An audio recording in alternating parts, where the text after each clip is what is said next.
What is up, advanced English learners? Mary Daphne here. And if we're meeting for the first time, welcome to Advanced English. This is the place for you to improve your fluency, your confidence, and your clarity in English communication.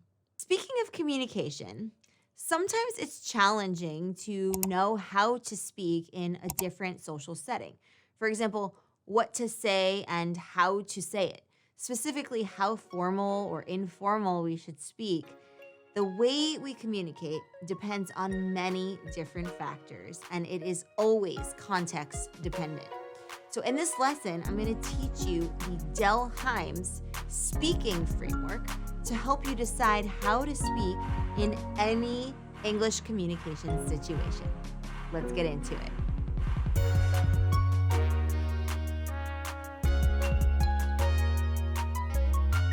So Dell Hymes created the speaking framework to show how the way we use language, meaning the way we communicate, is largely dependent on the context in which we use the language. So to speak correctly, we need to know vocabulary and grammar, yes, but also the cultural context.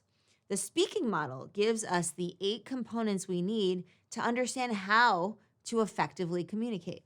Okay? On to the speaking model. So each of the letters stand for one characteristic of effective communication. S is for scene and setting. So think about what location you are communicating in. Are you at work? In which case your communication will be more formal.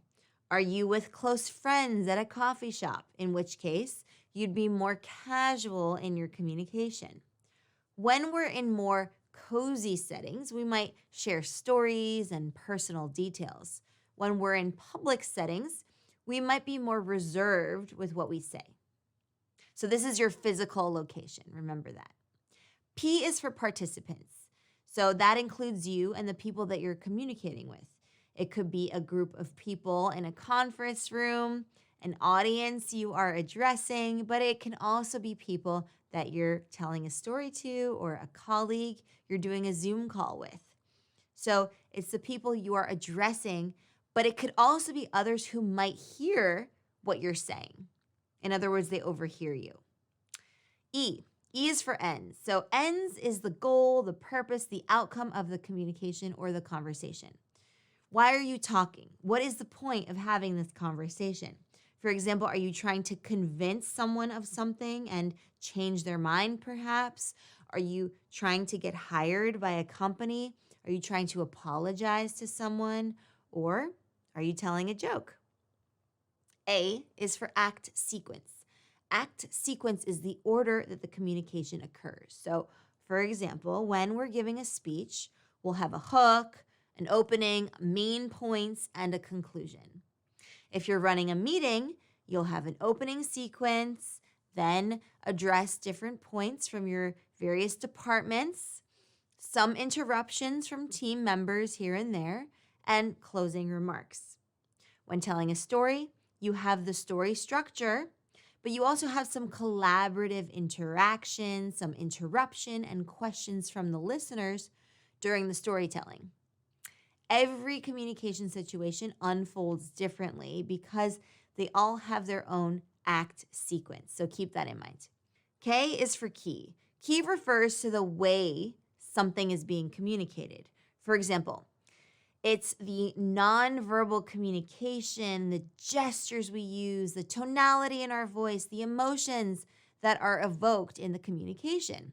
So Dell Hymes calls it the tone, manner, or spirit of the speech act.